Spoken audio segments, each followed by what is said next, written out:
Olá pessoal, eu quero abordar algumas características sobre eles. Quais são as diferenças principais dos testes funcionais, em especial, com as demais ferramentas de avaliação, com os demais itens de avaliação habitualmente feito pelos fisioterapeutas na sua prática clínica? Eu vou colocar algumas características dos testes funcionais para a gente poder discutir de uma forma mais adequada. Primeiro de tudo, nós temos que fazer a seguinte pergunta: por que eles recebem esse nome? Por que testes funcionais? Uma primeira característica muito importante dos testes funcionais, que os diferenciam da maioria, é que são formas de avaliação que mimetizam ou que se aproximam o máximo possível dos movimentos executados nas tarefas do dia a dia, nas atividades funcionais do dia a dia, ou mesmo próximo a gestos esportivos específicos. Então, por exemplo, como na foto aqui, nós vemos dois corredores descendo um degrau, ou executando a atividade funcional de descida de degrau. Temos, então, alguns testes funcionais que executam ou se aproximam o máximo possível da execução desse movimento, dessa tarefa funcional, ou até no caso desse gesto esportivo, e que aí eles são capazes de avaliar algum desfecho na execução do movimento funcional, na execução da tarefa funcional a ser executada. Então essa é uma característica muito importante. Todos os testes funcionais, praticamente sua maioria, eles não têm uma característica clássica de serem realizados na beira do leito, na maca. Muitas vezes eles são executados próximo às atividades funcionais, no máximo em decúbito dorsal ou ventral, porém, não são aquelas avaliações clássicas e características de beira de leito. Isso é importante colocar como sua principal e primeira característica. A segunda é que ela avalia o estado funcional atual do seu paciente.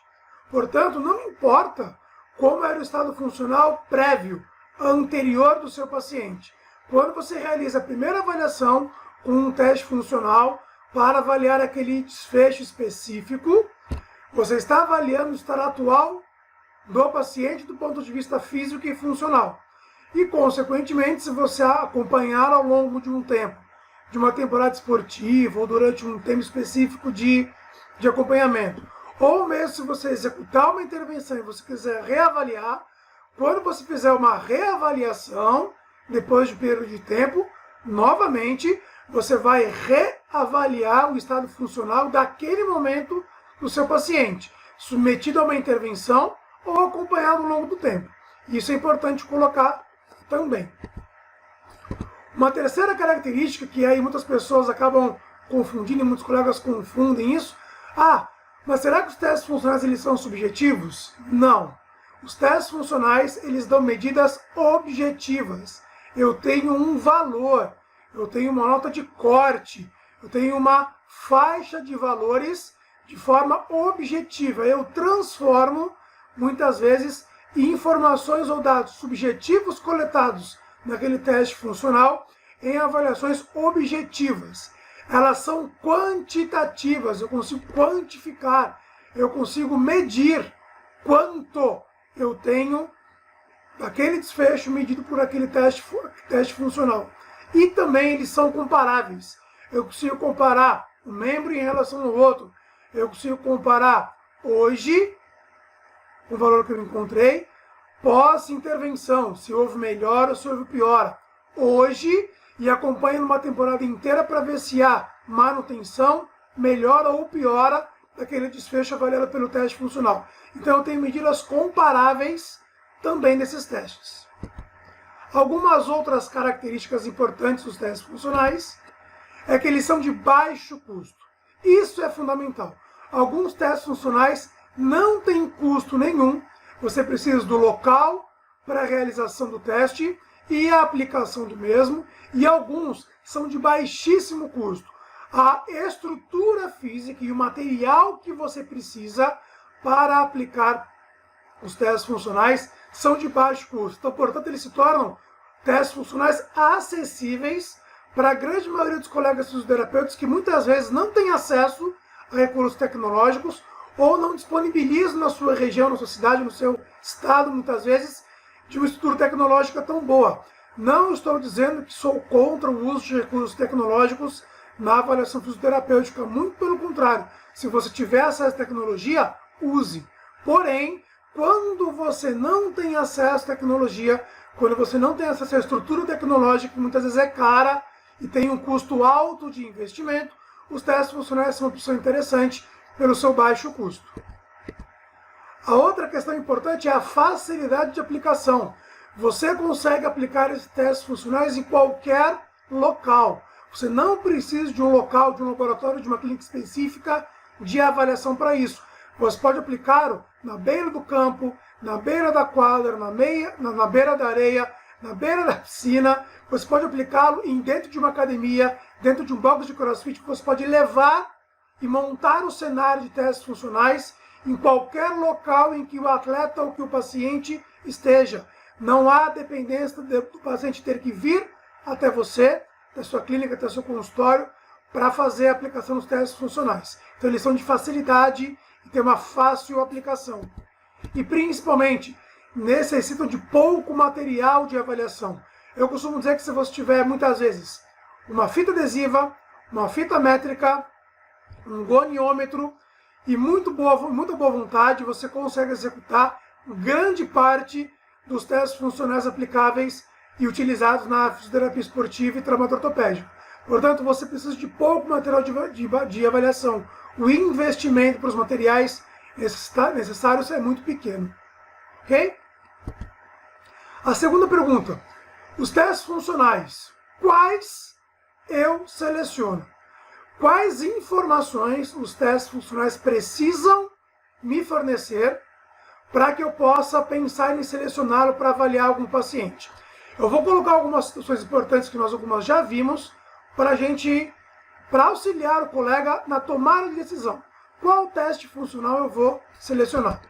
Primeiro, o teste funcional que eu vou selecionar, ele é confiável? Ou seja, ele já preencheu aqueles critérios que nós comentamos anteriormente de confiabilidade ou reprodutibilidade inter e intra-avaliadores ou examinadores? Se ele tiver aí o ICC, o coeficiente de correlação interclasse, maior ou igual a 0,75, ou o índice kappa, esse K minúsculo, maior ou igual a 0,61, esse teste preenche o critério de confiabilidade inter ou intra-examinador. É o primeiro item que eu tenho que ver, perfeito? Alguns outros itens que eu vou agora citar, eu não comentei anteriormente, porque eu deixei para esse módulo, porque a gente vai abordar isso de forma mais específica também, quando nós falarmos sobre os testes funcionais. O meu teste, ele apresenta o chamado erro de medida, ou você encontra nos artigos com essa sigla SEM, Standard Error of Measurement. Esse erro de medida significa que aquele valor que eu tenho no teste funcional, se eu avaliar um paciente hoje e eu avaliá-lo amanhã, por exemplo, e os valores que ele preenche o critério de confiabilidade intra-avaliador, ok? Mas eu encontrei um valor diferente, muito próximo, mas um pouco diferente quando eu avaliei o mesmo atleta hoje e amanhã. Eu avaliei ele hoje e avaliei amanhã. Eu encontrei valores muito próximos, mas com uma pequena diferença. Quando esse valor que eu encontrei de diferença de um dia em relação ao outro de avaliação, por exemplo, estiver dentro do chamado erro de medida, esse valor ele é permitido que você aceite. Por quê? Quando eu falo de erro de medida, é um valor que o teste funcional tem que apresentar, que ele quer dizer que o avaliador ele pode ter uma margem de erro na hora de aplicar o teste, por mais confiável que ele seja, por mais treinado, por melhor que você tenha expertise em aplicar o teste, se eu tiver um valor específico que compreende o erro de medida, se eu avaliar esse paciente hoje e amanhã, ou avaliar hoje e hoje à tarde, e apresentar esse erro, não tem problema. Esse erro ele é permitido, porque ele é inerente a um erro que o avaliador pode executar na hora de aplicar o teste, por mais confiável que ele seja.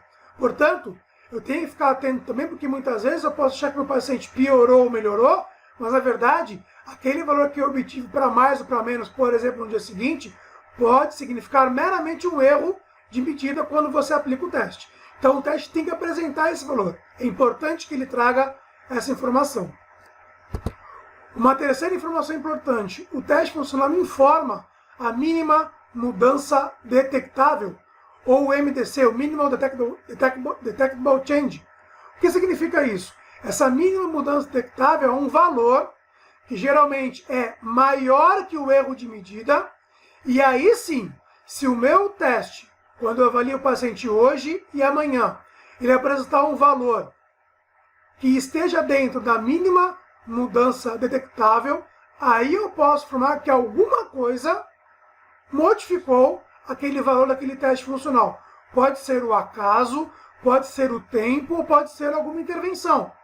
E aí sim, se esse valor da mínima mudança detectável o teste funcional também apresentar, eu sei dizer que quando meu paciente foi reavaliado e apresentou aquele valor a mais ou a menos daquela mínima mudança detectável, eu posso dizer que houve uma mudança na minha avaliação, para melhor ou para pior, certo? Então o erro de medida, como eu citei anteriormente, é permitido. O clínico ele pode ter aquele valor de erro em qualquer medida de avaliação que é inerente à aplicação do teste, não tem como mudar, por mais confiável que ele esteja. Quando tiver um valor que atinja a mínima mudança detectável, aí sim eu posso afirmar, por exemplo, que a minha intervenção resultou em algum efeito positivo ou negativo para o meu paciente, ou se eu avaliei o paciente hoje, esperei 3 meses e reavaliei, e ele melhorou ou piorou nesse teste, dentro da mínima mudança detectável, alguma coisa nesse período de tempo promoveu essa mudança nesse valor da avaliação, certo? Então ele tem que apresentar pelo menos esses 2 itens. Se ele não apresentar a mínima mudança detectável, mas eu tiver o erro de medida, não tem problema. Existe uma fórmula que está aqui, coloquei abaixo, da mínima mudança detectável, que é a raiz quadrada de 2 vezes o erro de medida vezes 1,96. Então, se pelo menos eu tiver o erro de medida, eu consigo calcular ou estimar a mínima mudança detectável de cada item de avaliação. Então, se os meus testes funcionais apresentarem esses 3 primeiros itens, é confiável, apresenta erro de medida e apresenta a mínima mudança detectável, ótimo. Eu já posso pensar em selecionar para aplicar. Alguns outros itens importantes. Ele foi validado, ou seja, esse teste funcional que eu estou utilizando hoje para aquele desfecho que ele quer avaliar, ele foi comparado com um teste padrão ouro? Lembra que eu comentei com vocês anteriormente que é importante que um teste funcional ou qualquer medida de avaliação sempre seja comparado com um teste considerado padrão ouro para aquele desfecho que eu quero avaliar e que seus valores sejam muito próximos. Então, esse teste foi validado. Por exemplo, eu quero utilizar um teste que avalie força muscular, um teste funcional que avalie força muscular. Ele foi comparado já com um teste padrão ouro que avalia a força muscular para aquele músculo ou aqueles grupos musculares que eu quero avaliar? Se sim, ele é um teste que eu posso pensar em selecionar. E importante, antes de colocar alguma situação, esse teste funcional, além de avaliar aquele desfecho que eu quero avaliar, por exemplo, força muscular, ele é capaz de distinguir quem tem ou não a disfunção. Então, por exemplo, esse teste funcional, ele é capaz de encontrar quem tem uma fraqueza muscular ou não. Ele é capaz de detectar quem possivelmente terá uma fraqueza muscular ou não. Lembra que eu comentei sobre validade concorrente e validade preditiva? É isso. Será que o teste tem capacidade para distinguir quem tem uma disfunção, uma doença, uma lesão ou não tem? Ou mesmo se ele terá a probabilidade de ter uma lesão, uma disfunção, uma doença ou não? Então, será que ele consegue ter essa validade concorrente ou essa validade preditiva estabelecida? E aqui também entra aquela outra questão: como que está a acurácia diagnóstica? Como que estão os valores de sensibilidade, especificidade, as razões de probabilidade positiva e negativa? Ele dá essa informação para você? Será que também esse teste funcional ele é capaz de encontrar mudanças clínicas? Será que esse teste funcional ele foi aplicado num grupo de pacientes em que ele já encontrou e distinguiu uma disfunção? Então eu encontrei um grupo de pacientes que tem fraqueza muscular por aquele teste funcional. Perfeito. E eu apliquei um programa de tratamento baseado em exercícios de fortalecimento muscular para esse grupo. Comparei com um grupo controle, por exemplo, que apresenta fraqueza muscular também, com aquele teste funcional. Fiz uma intervenção nesses dois grupos e depois de 6 semanas, 8 semanas, 12 semanas, eu reavaliei esses dois grupos, o tratado e o controle.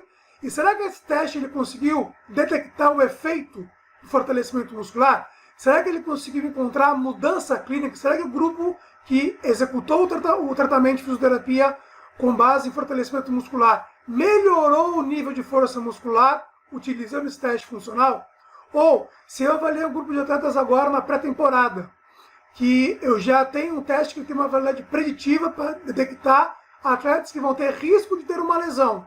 Apliquei um programa preventivo e depois de 6 meses eu reavaliei.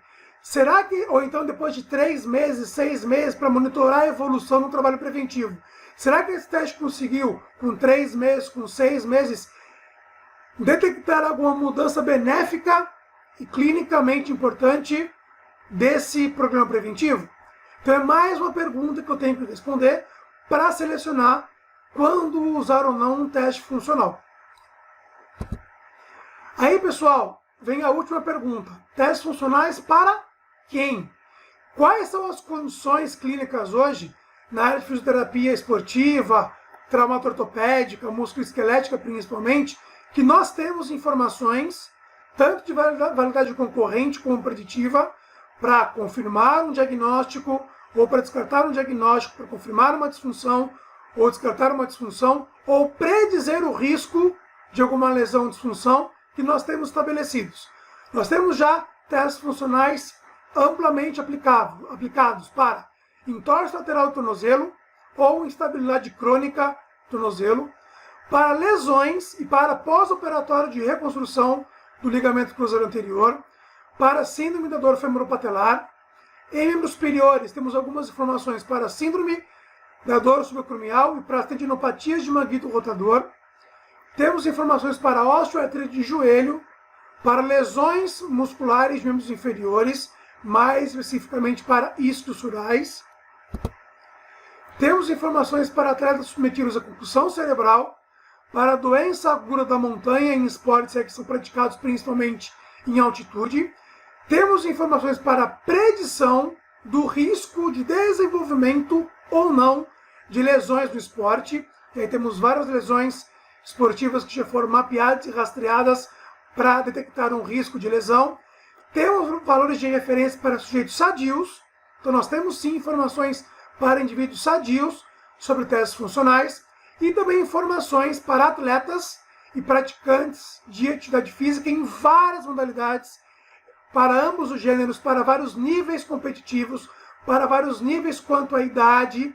E aí é importante dizer que os testes funcionais também podem e devem ser aplicados e ser utilizados pelos profissionais de educação física, principalmente quando ele vai lidar com sujeitos sadios, que buscam uma melhora das suas capacidades físicas ou habilidades físicas, funcionais e biomotoras que sejam, ou também para atletas. Se o preparador físico trabalha com algum esporte de alto rendimento ou trabalha com um cliente que praticante de atividade física, eu posso utilizar alguns testes funcionais para medir como está o estado físico e função daquele paciente naquele momento, aplicar um programa de exercícios físicos supervisionados e coletar ao longo do tempo como foi a melhora nessas capacidades biomotoras. Então eu estimulo que os profissionais de educação física também estudem, também façam uma formação em testes funcionais, que aí no caso sejam especificamente direcionados para a parte de treinamento físico ou para a parte de promoção de saúde, que não há problema nenhum nesse sentido. Maravilha? Nos vemos no próximo vídeo, pessoal.